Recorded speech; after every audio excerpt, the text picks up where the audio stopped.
Ooh, baby, I like it raw. Yeah, baby, I like it raw. Ooh, baby, I like it raw. Yeah, baby, I like it raw. Shimmy, shimmy, y'all, shimmy, yam, shimmy, yeah. Give me the mic so I can take it away. Off on the natural charge, bon voyage. Yeah, from the home of the Dodger Brooklyn squad. Wu-Tang Killer, bees on the swarm. Rain on your college ass disco dorm. For you to even touch my skill, you gotta go to one killer bee, and he ain't gonna kill now. Chop that down, pass it all around. Lyrics get hard, quick cement to the ground. For any MC in any 52 states, I get psycho. Killer Norman Bates, my producer slam. My flow is like bam, jump on stage, and then I did that. Ooh, baby, I like it raw. Yeah, baby, I like it raw. Ooh, baby, I like it raw. Yeah, baby, I like it raw. Baby, I like it raw. Yeah, baby, I like it raw. All right, live from the S Street Media headquarters in New York, brings you another episode of the Real Leel Show. We are back here on S Street Media after a couple months. You know, and there's been a lot of stuff that happened since I've been gone. And, you know, there's a saying that goes, you don't know what you have until it's gone. Well, guess what, ladies and gentlemen? I am back. And I am back for another episode doing what I do best, which is keep it real and give my takes on the latest news going on in the world of sports and pop culture. So before I get into anything, I need y'all to hit some, subscribe buttons and some follows. Let's start off with S Street Media. Definitely follow them on Instagram, s.streetmedia. Same thing on YouTube. Definitely give them a subscribe and a follow. Then my channel at Real Leel TV. Once again, Real Leel TV, RealLeel TV. So I'm gonna start off with this before I get into every other stuff. Start off with this, my intro. With Mike Trout, we're gonna do something different. We're gonna talk some baseball right now. Mike Trout is finalizing a 12-year, $430 million contract with the Angels. I mean, $430 million. Money that a lot of people would never see in the duration of their life. The only chance they would get on is seeing it is on TV. Or when, somebody's playing the lottery and the lottery numbers come around. I mean, $430 million, people. Just think about it. 12 years, $430 million. This is the largest contract in professional sports history. All right? And I'm going to get into it. I mean, this guy, he's one of the best baseball players ever. All right? Nobody has started his career on the same pedestal as he had. I mean, he's having better numbers than Babe Ruth. I mean, guys that you just, automatically think, oh, yeah, he was the GOAT when it came to baseball off the top of your dome. I mean, he's surpassing these cats. I mean, a batting average of 307, 240 home runs, 648 RBI in 8 seasons. I mean, my gosh. I mean, this is GOAT status, ladies and gentlemen. I could have walked in here with a Billy Goat to open up this show. And I'm not a big fan of offering large contracts. Y'all know that. If y'all tune into my shows, the Real Leel Show, In the Huddle Sports Radio Show, you know that I am not a believer in giving a player from any sport a 10-year plus contract. I mean, to me, that's just like taking pills that your doctor didn't prescribe you. I mean, 10 years, listen, ladies and gentlemen, with the rate the society is going right now and the way how people is losing their minds and on drugs, we might not even be here in the next 10 years. I mean, all sorts of things is going on in the next 10 years. I mean, you hear the famous, zombie apocalypse for a lot of conspiracy theories. That might happen. We might not be here in the next 10 years. All right, we seen it with Manny Machado. He got his deal, surpassed 10 years, $300 million. We seen Bryce Harper get his 10-year plus deal. I think it was 12 years, actually. It was one of those. I think it was 12 years, $350 million. He got his deal. So, and I got on the show and this made it known that I wasn't a big fan of it. But since this guy is the best player in the league, might go down as the best player ever, I mean, you got to feed the guy. I mean, Bryce Harper and Manny Machado can't be, their performance can't be lower than this guy and get the big payday. I mean, so Manny Machado and Bryce Harper got $300+ million. It was only fitting that the best player in the sport right now get above that, and that's what he got. So I was gonna start my show wilding about a 12-year, deal. Like, what are you doing? But at the same time, it's something that the Angels had to do, because at the end of the day, when somebody step up, guess what? You can't step back. You got to step up too, and you got to surpass the person. That's just the reality of life. So that's what it is. Now with the Yankees, dealing with Aaron Judge, I don't think he's gonna surpass $400 million. I mean, let's be honest. Sometimes we got to come to being realistic. You know what I'm saying? We know we want these guys. These guys want these big paydays, which I'm going to get into later. Le'Veon Bell wanting the big payday. Antonio Brown wanting the big payday. Even in pop culture, Monique, her battles with Netflix wanting the big payday. I'm not going to sit here and tell anybody what they're worth. Everybody knows and feels what they are worth. But sometimes there is something called being realistic, ladies and gentlemen. And that's what these people have to do. They have to be realistic at times. You know what I'm saying? So if you're the Yankees and you're Aaron Judge, you got to be realistic, all right? Because we're in New York, so I'm going to touch on the Yankees. Why would I not touch on the Yankees? Are you kidding me? So be realistic. I'm looking at something within the $300 million range and below. Not 400, not above. You're not Mike Trout. You're far from it. So be realistic. That's the only thing I'm asking for the Yankees, is to be realistic. But as far as the big year, the 10+ years deal, I mean, think about it. I mean, all right, so Manny Machado, I'm going to exclude Mike Trout in this, because Mike Trout, he's a different breed, all right? So I'm going to exclude him from this. But Manny Machado, Bryce Harper, per se, 10-year, 12-year, 13-year contracts to play for the Phillies and the Padres. All right, 5 years. They give you 5 years. The next 5 years, they're in their prime, and everybody like, ooh, they worth the money. Show me the money. They worth the money, da-da-da.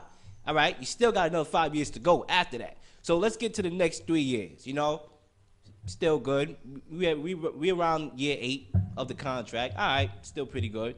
Then we get to year 9, and he's terrible. He's washed up, or let's flip back to 8. We get to year 8, and he's messed up. He's terrible. He's regressing. I mean, you still got 2 or 3, 4 more years left to go in the contract. So it is what it is. At the end of the day, I'm not the one making the business moves. I'm not none of these fan bases at the end of the day. But it is what it is. It is what it is. So, like I said, it's a deal that had to be done for Mike Trout, because at the end of the day, he is the best player in baseball. And when his career is set in stone, I mean, he could retire today. Today, right now. What time is it? 6:15? He could retire at 6:16 and be in the Hall of Fame. But guess what? Right now and in the future, everybody going to know his name. So, ladies and gentlemen, subscribe to the channel once again. This is a little appetizer right now. Just a little appetizer, before we had the dinner, the meal, the 4-course meal of the Real Leel. And I'm going to play a song real quick, and we're going to have this place buzzing. All right, and we're going to get to some more topics, and I'm going to explain what those topics are going to be. We have a lot. Ladies and gentlemen, you tuning in to the Real Leel Show. Let's get it.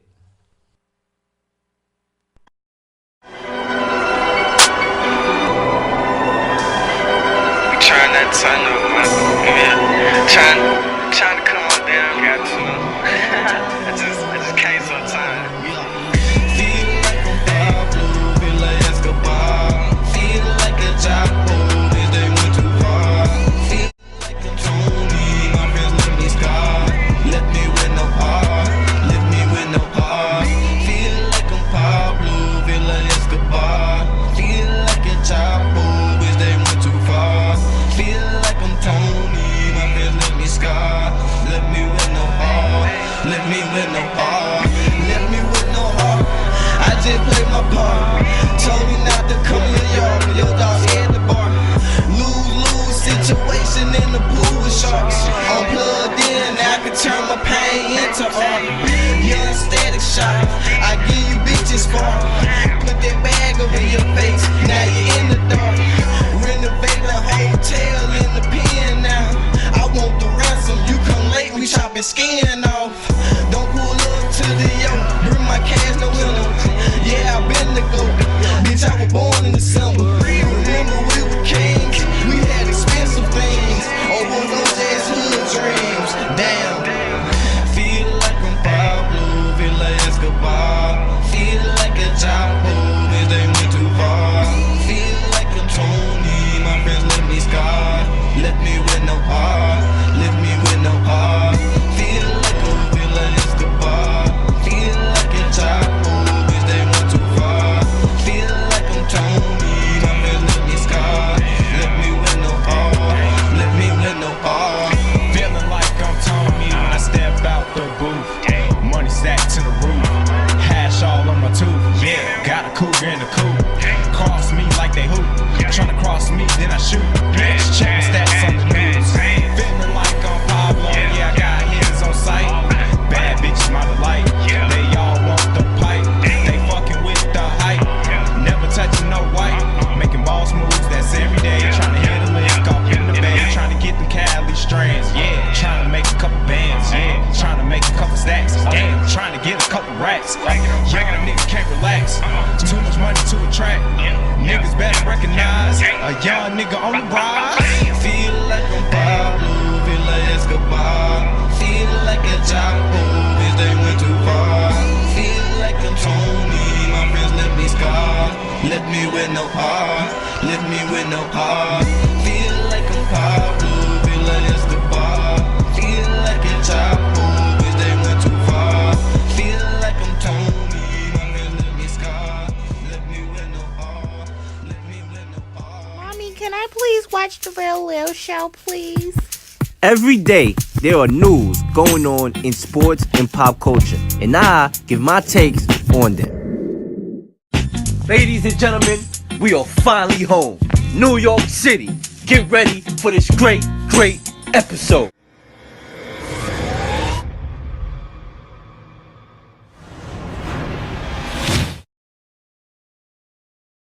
Alright, we are back on the Real Leel Show. And as always, S Street Media is always promoting everybody's talents. So if you want your record played, definitely hit me up on Instagram and I'll refer you to who I need to refer you to. So Real Leel TV is my Instagram. Real_Leel_TV. Get your music heard. Because you all know you're sitting right there. Got a talent. You're a rapper, you're a singer, you whatever you are. And you saying to myself, I need to get my talents heard. But guess what? This is the word. Hit me and we can make this thing curve. All right, how about that? Since we was talking baseball. But anyway, ladies and gentlemen, back to the Real Leel Show. These topics that are going to be talked about today includes March Madness. Ladies and gentlemen, I hope you filled out your brackets. Because it started today. All right, started at 12 o'clock, and we already know the kind of amusement park March Madness is going to bring us. For some people, it's going to be March Sadness because people are going to be crying. You have a lot of big babies out there on the court crying when their team go home because that's just what it is. It's not a game. It's not a 7-game series. It's a 1-game series. You lose and you go home. That's it. So I'm going to get you into some scores for today before I make my predictions and release to you my bracket and who I got playing in the Final Four and in the championship towards the end of the show. But for right now, let's move on. We also got my reactions to the OBJ trade from the Giants to the Browns. That shocked a lot of people. I'm getting to that. Le'Veon Bell signing with the Jets. Some boxing. So y'all boxing fans out here, because I do know the majority of people who follow me are boxing fans. So I can't forget about the boxing fans. Are you kidding me? We just had a boxing match on Saturday. Errol Spence Jr. versus Mikey Garcia. I'm going to give my reactions to that and plenty more. So let's get right into it. Ladies and gentlemen, I have one question. All right? And I really need an answer to this question. All right? And I hopefully this question gets answered at the end of the show. Diva or double standard? All right? That's the questions right there. We all know that OBJ is a diva. We all know that Antonio Brown is a diva. We all know Le'Veon Bell is a diva also. I'm not going to sit here and defend these cats at all. I'm not, because they all divas. I am in the mindset of the team comes first before you. All right? That's just what it is. You're going to war with guys. That's how football is. You're going to war. You up the team first. I get that. But I'm not going to sit here and not bring up the issue that is plaguing society, which is the double standard. Time and time again, we see non-African American quarterbacks act in a certain manner comparable to African American quarterbacks, and they do all, not quarterbacks but players in general in a lot of sports, and they don't get the same criticism as African American players. Why is that? Well, you got history books that will tell you why is that, but it also happens in sports, right? Big Ben, for example, before I get to Big Ben, Tom Brady, you know, that's my guy right there. That's my favorite player in professional sports history, Tom Brady. His competitive spirit, he's a championship winning dude. His work ethic is beyond me, all that. But I gotta give criticism where criticism is due. You know, he's on the football field. He's yelling at his offensive coordinator at times. I seen it a couple times where he yelled at his offensive coordinator when he threw a football at the bench, where he slammed his playbook or that tablet or whatever. I seen that. But when OBJ tosses a football at a net or hits a net, he's a diva. He has anger issues. But when other quarterbacks do it, other players do it, that are, let's say, Caucasian or, whatever, they don't get the same criticism at all. And we seem to not really look at that. This is the Real Leel Show. So I'm going to look at it. Big Ben from the Pittsburgh Steelers called out his teammates in press conferences. I mean, literally publicly called out his teammates. There was talk that a teammate said that he fumbled the football on a play purposely because his offensive coordinator Todd Haley wanted him to run a play that he didn't want him to run, and he fumbled it on purpose. You have Le'Veon Bell that just came out last night saying that this guy is not a good teammate. You have players, Antonio Brown in particular, that said he has that slave master mentality. But why is nobody criticizing Big Ben like that? This guy has had allegations in the past of sexual misconduct, but yet he's a saint. He's a saint. He could be a daggone pastor. And I don't understand that at all. Ladies and gentlemen, we have to hold the whole world accountable for the actions, not just a specific group. So for those of y'all who saying, the Giants, congratulations, I'm happy. I'm a Giants fan again. We made the right decision. We got rid of a diva. Excuse me. There's divas, as far as I'm concerned, all over the goddamn world. Because this is America. This is the age of clout. This is the age of social media. They all over. It's like a plague society full of divas. Look at me. I'm flashing money. All this. So technically, there is divas all over. So for those of y'all Giants fans and y'all Steelers fans that are happy that Antonio Brown is gone because you consider them a liability, OBJ is gone because you consider him a liability because his actions. Technically, what has OBJ done wrong? Yes, I know he was on a boat partying on a yacht in Miami before a playoff game. That was where I could criticize him the most, when he dropped a couple passes in the playoffs. The one time the Giants went to the playoffs when he was there. One time, mind you. And then on top of that, all he did was express his desire of the game. Yeah, he hit a net. Okay, the net hit him back. Karma did his justice. Okay, what's going on?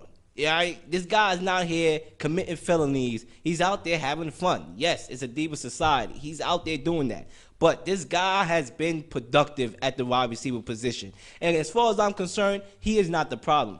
Ladies and gentlemen, if Tom Coughlin and the coaching staff had handled him better when he got into the league, instead of letting him do what the hell he wanted to do, you wouldn't have this issue. You think for 1 second OBJ could be on the Patriots with Bill Belichick, the GOAT of a coach, and act that same way? Hell no. His behind probably would have got shipped out of Foxborough. So let's address the real elephant in the room.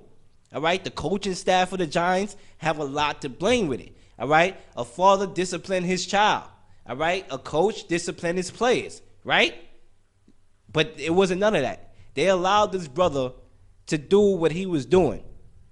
And it got to a point where they was fed up. I understand that. But it's your fault because you have a talent. Talent like that don't always come, ladies and gentlemen. Sometimes you have a lot of talented people in the world, all right?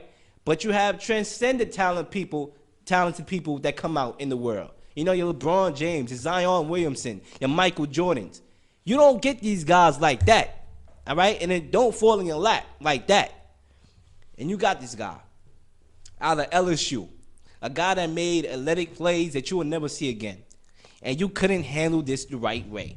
So let's cut the nonsense, let's cut the shenanigans, and address the real elephant in the room, the Giants coaching staff. And that they're not the only one out of here. Eli Manning, he's washed up. He's literally washed up. He's done. So for those of y'all still holding on to Eli because he won you 2 Super Bowls. The last Super Bowl was in 2010. Right now we in 2019. Almost a decade ago that happened. Let the brother go. He's garbage. He cannot move. All right. No, he don't even have an offensive line, which is to his credit because you do have to block for your quarterback. But let's address the real problems on the Giants. It was not OBJ. You decided to get rid of your best player, right? Arguably, because some people would probably say Saquon Barkley, you know, up for debate. But you gave away one of your best players. You send him away for nothing, and then the general manager of the Giants had the nerve to say, we couldn't resist the offer.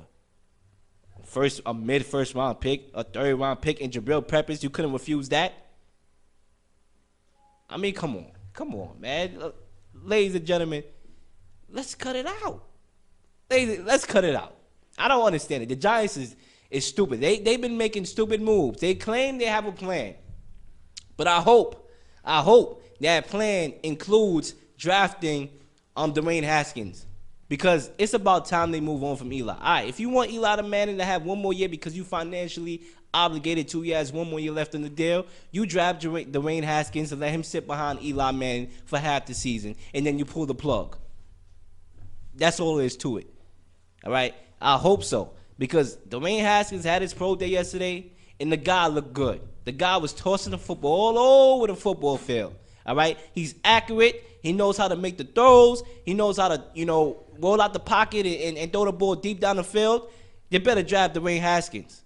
All right? Otherwise, I'm not going to associate myself ever with the Giants. I don't care. All right? First of all, I'm not a Giants fan right now. I have family that is. All right? But because they're in New York and I reside in New York, I still have mutual respect. But if they don't draft Dwayne Haskins and they basically let OBJ go for nothing, they don't make use of the picks that they got in the draft, then I'm not associating myself with the Giants. As far as I'm concerned, they in Jersey. They stadium is in Jersey. So technically, they New Jersey Giants, not New York Giants. If we want to be geographically accurate here, and that's what I got to say. But with Le'Veon Bell now going to the Jets, it's a good move for the Jets. You got a young quarterback in Sam Darnold, who obviously is a young quarterback. He showed me a lot last year. I was impressed. Obviously the Jets is not a pretty good team, but I was impressed with the flashes that I see from Sam Darnold. Now you got Le'Veon Bell, a guy that can get you 4 yards a carry. Think about that. Yes, I wasn't the biggest fan of the pickup for a lot of teams, but for the Jets it worked. For the Jets it worked. And my consideration here is that basically Le'Veon Bell basically wasted a year sitting out because he wanted to be the highest paid running back in the world. And he was already the highest paid running back. He wanted more money. That's the thing when I started the show. Being realistic. And he sat out a full year and basically getting less now. And I had people that argue with me saying, well, he's on the Jets. It's a big market. I mean, that's something. Okay. All right. So he sat out a full year to be on a big market. People saying, oh, it's Jersey. He don't got to pay taxes. So you mean to tell me the brother sat out the whole year just because he don't want to pay taxes? What is he, Wesley Snipes? Come on. I mean, you got to come to me better with that. You racing the whole year of your NFL career to not pay taxes? Please. Save that for the birds, ladies and gentlemen. Save it for the birds. I ain't buying it and I ain't selling it. Please. All right? But Le'Veon Bell in the interview yesterday, he had a lot of criticism for Big Ben. And that's the thing that I'm saying. He doesn't get the criticism that he fully deserves, Big Ben, because he is not a leader. Just because your offensive line is willing to defend you don't mean you're a leader to everybody else. All right? Just because you want to lead certain people and you don't want to lead the rest of the group doesn't make you a leader. Ladies and gentlemen, come on. But that's what I got to say about Le'Veon Bell and OBJ. obviously these trades happened last week, but I didn't get to talk about it. So, I wanted to dust up on that real quickly, and we're going to move on. But before we move on, I forgot to touch on this. The Browns, from the Browns' perspective, they getting OBJ. They're getting a hungry OBJ. Obviously, sometimes you get overlooked. In this world, you have to have patience. Patience is the key. You want to be successful, you got to be patient. We in a I want it now type of generation. It's understandable. Sometimes you have to work with certain characters. You have to work with certain people because some people have potential. It's not there yet. And it's something that's guarding that potential of getting there. So you have to work with them. And it shows that sometimes when you are patient with these players, they could blow up. And if you're not patient with them, they will blow up. They will be who you thought they would have been, and they will come back and eat you alive for dinner in your dreams. All right? That's just what it is. We've seen it with, let's go to basketball. We see it with D'Angelo Russell. That's a prime example. All right? We all know about the situation on the Lakers when he took out his phone, flashing it in the locker room with Swaggy P, who was announcing that he was cheating on his girlfriend or whatever, and he posted it and it went viral, and it caused the friction between the teammates and the trust value, so they shipped him away for Lonzo Ball, who look at his stats. It's terrible. It's terrible for that. It's terrible for that caliber player. All right, for that person that we thought was gonna be the next Steph Curry, I'll say. He has potential, but I'm not seeing that full potential right now. But they moved on from Russell. And what Russell's doing right now? Oh, last time I checked, he just played in the All-Star game. Oh, my God, where was Lonzo Ball? He was watching the All-Star game. You see how life works? Do you see how life works? I'm pretty sure, right, in the future, when I become this $50 million radio personality, let's say that, right? And, I'm out here doing my thing, being a model citizen that I am always. And people are going to be like, oh, wow, we passed up on this brother. And I'm going to be like, you're damn right, you did. And guess what? I'm going to eat you alive for dinner. That's just what it is. So with OBJ, this is your opportunity. You just got shipped out of New York. You in Cleveland right now. It's not the fanciest place, Cleveland, Ohio. LeBron James played there for a little bit. Now he's in L.A. It's not the flashiest place. A pretty good team, though. Baker Mayfield, a nice rookie quarterback last year. He's going to be a sophomore this year. A lot of weapons. Jarvis Landry, David Njoku, Anthony Callaway, Kareem Hunt when he comes back off his 8-game suspension, Nick Chubb. You got some players. You on a good team, so you're not going to be double team. You're not going to be triple team, which means all the attention is going to be off you on the football field, which allows you, my brother, to be able to be OBJ and get your yards. Don't complain about the ball. You don't have to complain about Eli Manning, who's washed up, throwing you the deep ball, not getting you the touches. You have Baker Mayfield, who I say is a good quarterback, who spreads the ball out perfectly. There were some games where I seen all the wide receivers in double figures as far as catches. He spreads the ball out perfectly. You're going to be able to get your touches. Now, it's up to you to tone the divaness, because that is a problem. I was trying my best to defend you, but you are a diva. You got to turn it down, get to work. You're in Cleveland right now. You just got traded, and your mindset should be first. Before you start making out, outrageous financial demands, your job, your goal should be to get on the football field, all right, continue to work, and make the Giants forget about you. Not forget about you. Make the Giants regret. Eat the Giants alive for dinner. That's what you have to do. And once you do that, the world is yours. That's just what it is. The Browns, they're going to be in good position. I still think the Steelers is going to win the division when it's all said and done, because sometimes the team on paper, the best team on paper is not always the team that wins. This is a lot of faces, a lot of hungry guys that's going to want the ball, and they're young. They were 0-16 2 seasons ago. They were 7-9 last season. So you're not going to tell me a team is going to be 0-16, 7-9, and then turn around and win a Super Bowl the next year after. No. Pump the brakes. It's a process. Trust the process at that. But ladies and gentlemen, moving on to the next topic that I got here, and it's time to get into some LeBron James. Oh, Lord. LeBron James. This is he's a walking headline. That's what I'm going to say. LeBron, I gotta take off my jacket for this. This guy's a walking headline. Listen, LeBron James is the type of dude where he brings a lot. He brings a lot of positives with him. You know, being one of the best players to ever play the game, obviously up there. There's people that actually, you know, I laugh. They say he's better than Jordan, you know, but he's up there though. I'll give you that. But he's not the GOAT. I mean, we pretty much, hopefully we got the memo, right? I hope so, you know. But he is a transcendent player. I actually anointed him the best offensive player to ever play the game because when you look at the things that he do, the assists, you know, he's ranked higher in assists than Jordan is, and overall the offensive game, he plays involved. Best offensive player, not the best overall player in the league, though.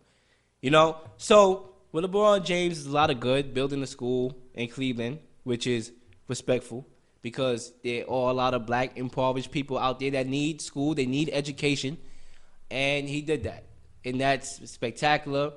Everything that he brings to the game, being the face of the NBA, spectacular. But with LeBron James and a player of that caliber, there comes some negatives that come along with that. And Clyde Frazier made note of that in a game against the Knicks the other day. Let me get some water before I start choking up.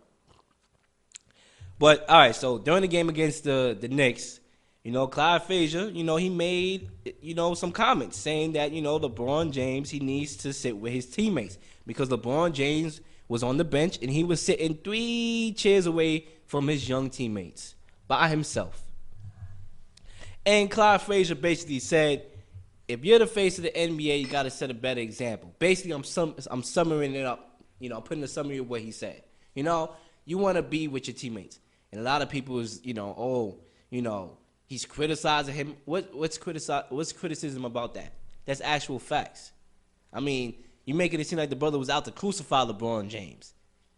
Everything Clyde Frazier said was a fact. And that's something that I touched on in the last couple of episodes about these NBA stars not being leaders on their teams. You know, when you're the best player in the world and you're one of the oldest players on the team, you're supposed to lead by example. You can't be telling guys to play defense and you're not playing defense. We're going to be like, well, what you doing, big fella? And that's what's going on in the NBA. Guys are not being leaders. And in order for your people to follow you, your teammates to follow you, you have to lead by example. LeBron James has done a terrible, terrible job of doing that this year. You know, publicly calling out his teammates, sitting yards away from his teammates. I mean, what example is that supposed to set? All these players' names and trade rumors, and you expect them to come back and play for you? The only way they will play for you is they love the game. I mean, but it's hard to express that when you know for the majority of the season you was gonna get traded to New Orleans, where the crime rate is high, all right, and you could get shot on the way to the daggone game. Come on, man, like you gotta do better than that. You gotta sit with your teammates. It shows that he doesn't have respect for his coach. Also, that's what it is. LeBron James is known as a coach killer. As far as I'm concerned, I'm the first one who brought that up. And now I'm seeing this on all these radio shows on television. They must have been watching the Real Leel Show because I've been said that. But people finally starting to wake up to that. I've been said that.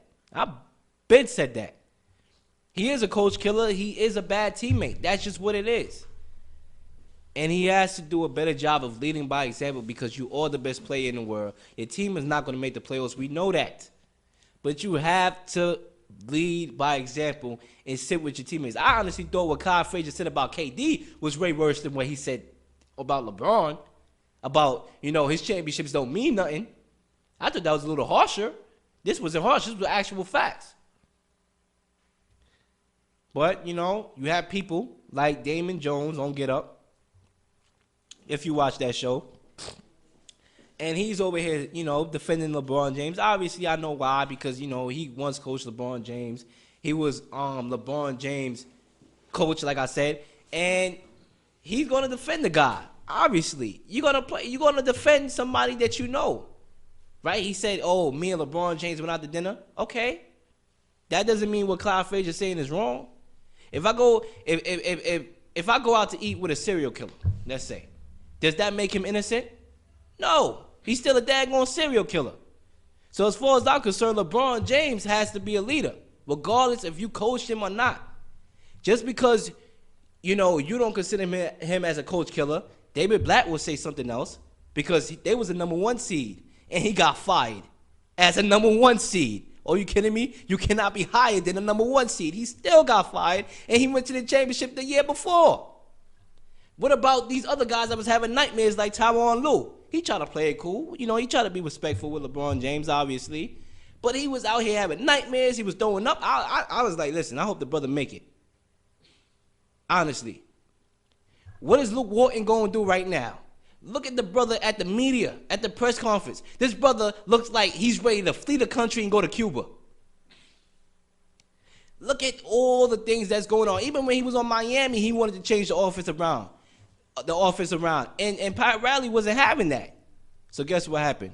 LeBron James left and went to Cleveland. So listen, LeBron James is one of the best players in the world, obviously. And there's a lot of positives that go with LeBron James, but there's also negatives. He's not the coach's best friend because he wants to be his own coach. And that's just what it is. But he has to do a better job of leading that Lakers team because that Lakers team is young and they look up to LeBron James. Half these guys was in middle school when LeBron James was in the NBA. You have to set an example. And that's what it's not only LeBron James, Kyrie Irving on the Celtics. He has to set a better example because, the expectations is high for the Celtics. They were picked to go to the finals. And right now they playing like they the pick to go home in the first round. So he has to set a better example too. Who else? Ray John Rondo sitting on the bench with fans. If I was a coach, you're going to be sitting with them the next game when you're behind and suspended because you're supposed to sit with your teammates. He got to set a better example. All these guys out here, even in football, Big Ben, he's the quarterback of the Steelers. People criticizing him. He got to set a better example. OBJ, Antonio Brown, the two divas, they got to set a better example. It's all around, ladies and gentlemen. This is the era of clout. This is the era of social media, and these players, they have to adapt and know that, all right, yes, you got to follow it, but you got to put that to the side. You have to put that to the side and do what you got to do. Do what you're getting paid to do at that. And that's just what it's going to be. And on the Real Leel Show, I don't sugarcoat anything. It is what it is. I'm bringing everything to the table. But one thing I want to touch on is D'Angelo Russell. This is the guy. Everything is tying together with what I'm talking about. The divas that we tend to give up on, D'Angelo Russell was a guy that the Lakers gave up on. And like I said previously, he's showing the Lakers that they should have kept on to him and they should have worked with the brother. He's a prime example. Made the All-Star game this year. We already know about his situation in LA and why he got traded because of the cell phone social media incident. But now the brother is working hard. The brother is putting basketball first, and it shows. He put up 27 points in the fourth quarter 2 games ago, finished with 44 points to bring his team back from a 25-point deficit in the fourth quarter. I mean, come on. That's guys like that. It's not always about how you start. It's about how you finish. And right now, this guy looking like he's trying to finish on top. All right, he's better than Lonzo Ball. The last time I was here on S Street Media and I touched on it, I said maybe better than Lonzo Ball. But now I correct myself a couple months later and said that he is better than Lonzo Ball because Lonzo Ball still have a lot to show me. D'Angelo Russell is the truth, ladies and gentlemen. And when it comes to the playoffs, I'm not going to sit here and lie to the American people because I'm a native New Yorker. I am a native Brooklyn guy. And the Brooklyn Nets is going to make the playoffs. Congratulations. I'm not going to sit here and say that they're all going to make the finals. But what I'm going to say is that watch out. They play together.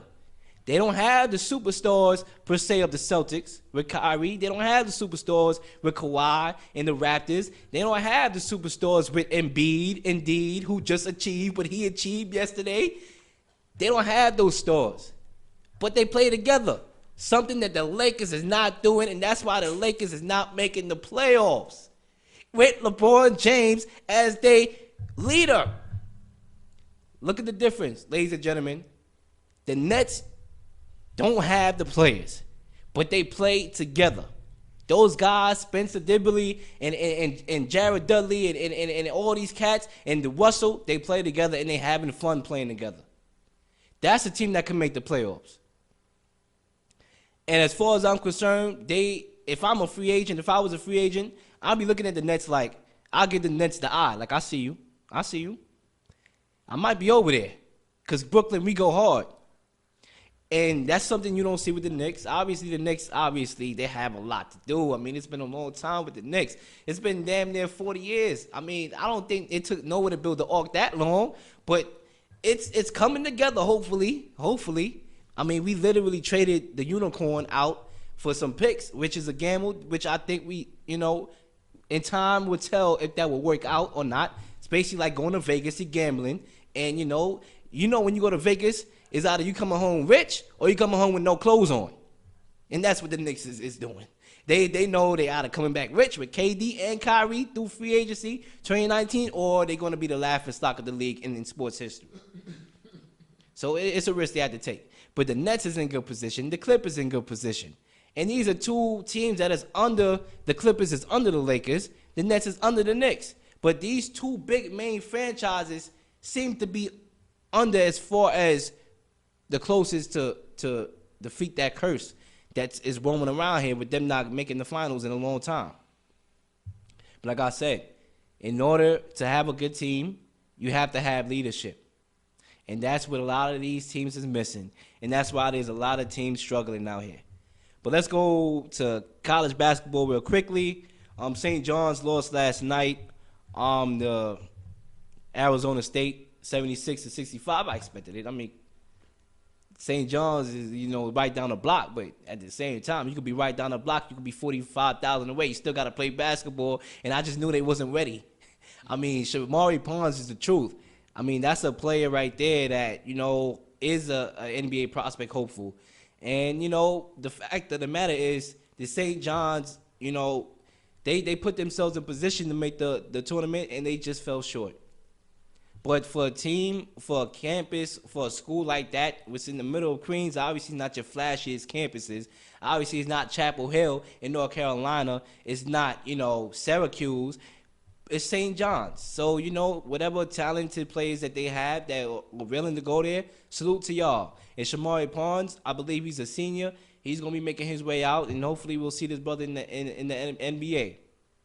And hopefully he will have a leader leading him to where he needs to be, and a good coaching staff, because obviously it's lacking in the NBA, just like I previously stated. But hey, it is what it is.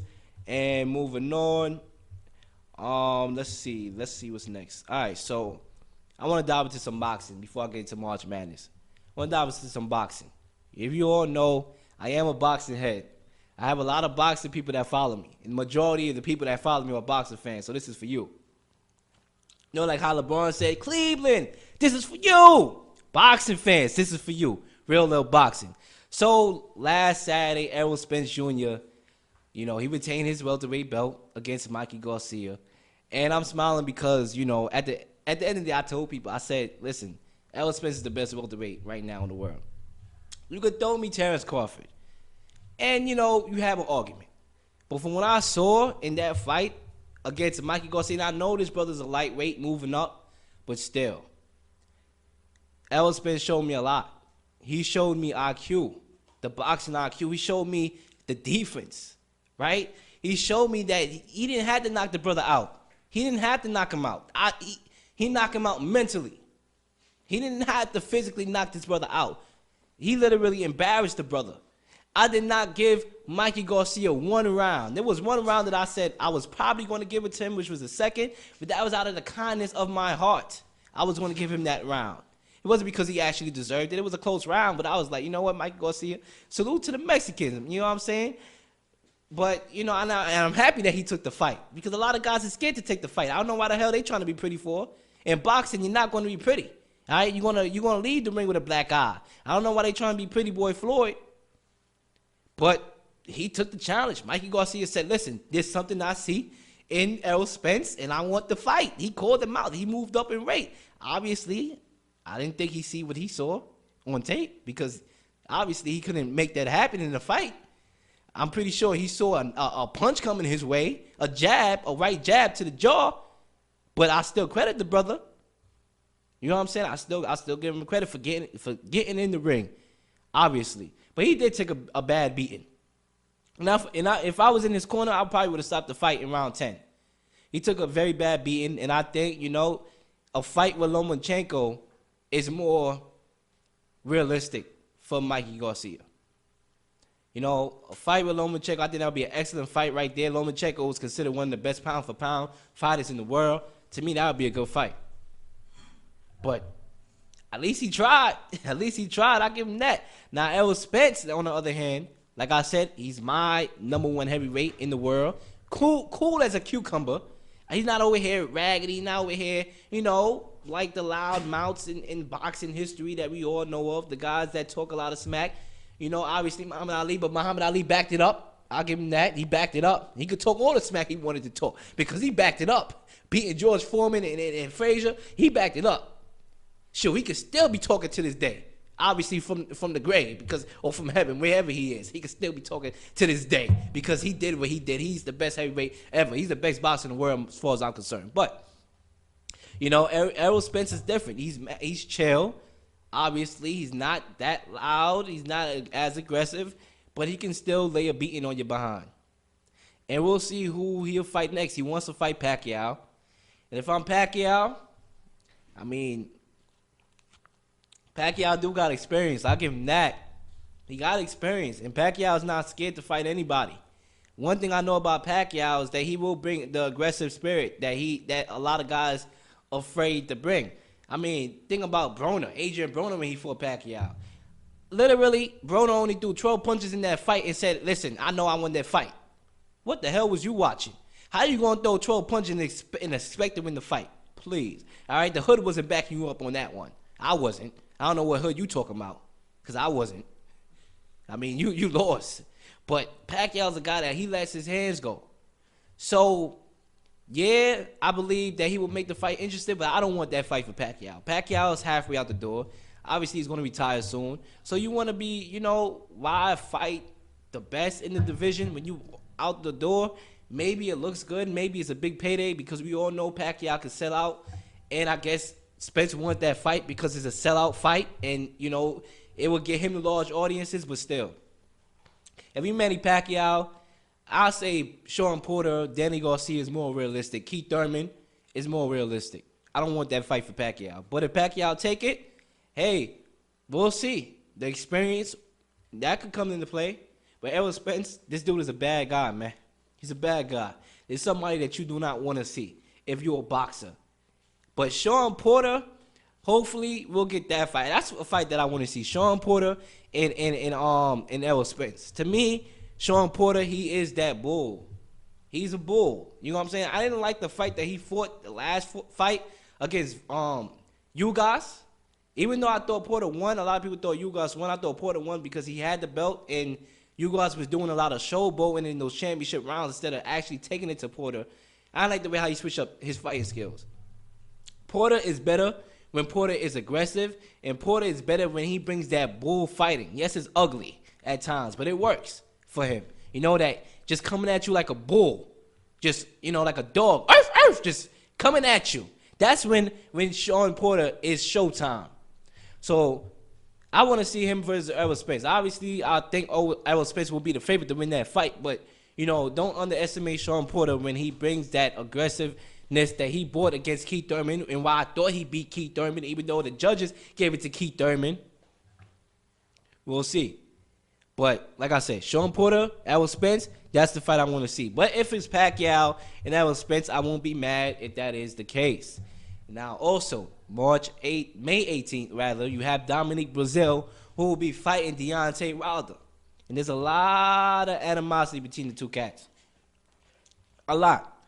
From a hotel incident in which Deontay Wilder's people got into it with Dominique Brazil, and I guess Martellus Wilder knocked Dominique Brazil in the head when he was with his girlfriend and his kids or his wife or whatever.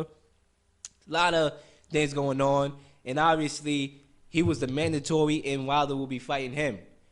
I'm letting people know right now. I know Wilder is known as a knockout king, which he is. He's a knockout artist. But watch out for Dominique Brazil. That's all I'm going to say. Watch out for Dominique Brazil. I seen this guy fight. This guy is powerful. Yes, he lost to Anthony Joshua, and that was his first loss. But, like I said, people get better. People get better over time. Sometimes it take a blow to give a blow. And that's just what it is. So watch out for Dominique Brazil when he fights Wilder. That's all I'm going to say for right now. Because as the fight get closer is when I'm going to get my analysis and my predictions for that fight. But that's going to be a good fight. And boxing is in a good place. Boxing, the world heavyweight division, and the welterweight division, they in a good spot. But now, let's get into some, let's see, where do I want to shift here?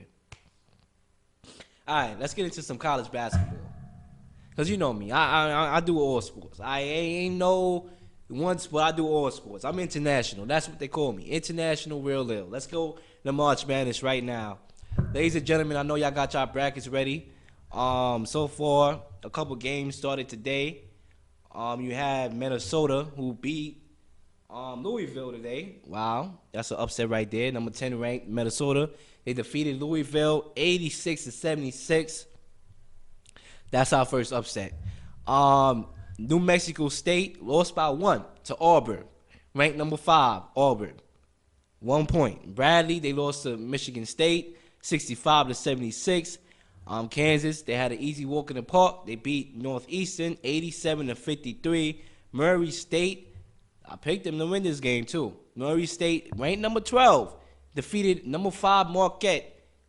Gave them a old-fashioned beatdown, 83-64. I predicted Murray State to win this game, so my bracket looking pretty good right now to start. Maryland 79, defeating Belmont 79-77. Florida State 76-69 over Vermont. LSU Tigers 79 over Yale. Who needs to stick to the academics, because we all know that's Ivy League. All right, stick to the academics. You get what I'm saying?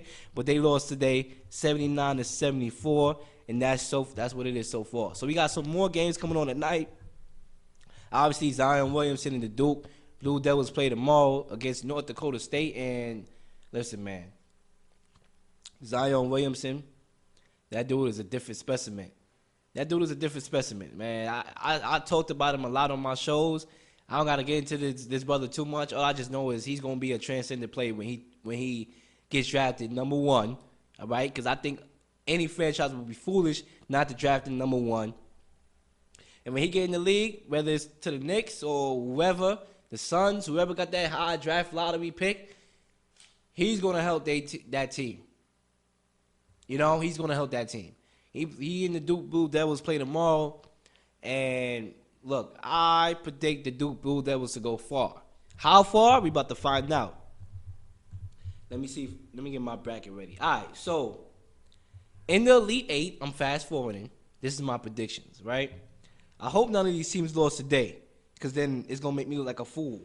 But in the Elite 8, I have, coming out the East, I had number 1 Duke versus number 3 LSU. That's the matchup I got. LSU versus Duke. In the South, I got Virginia, ranked number 1, against Villanova, ranked number 6. In the West, I got Gonzaga, number 1, versus Michigan Wolverines at number 2. The Midwestern Conference, I got North Carolina versus Kentucky, number 1 versus number 2. That's going to be a matchup right there. North Carolina and Kentucky, when these two teams meet, that's good right there. And I have Duke winning that. I have Duke beating LSU. In the Elite 8, I have Virginia beating Villanova. I have Michigan beating Gonzaga with the upset. I have Kentucky beating North Carolina. Now we get to the Final Four.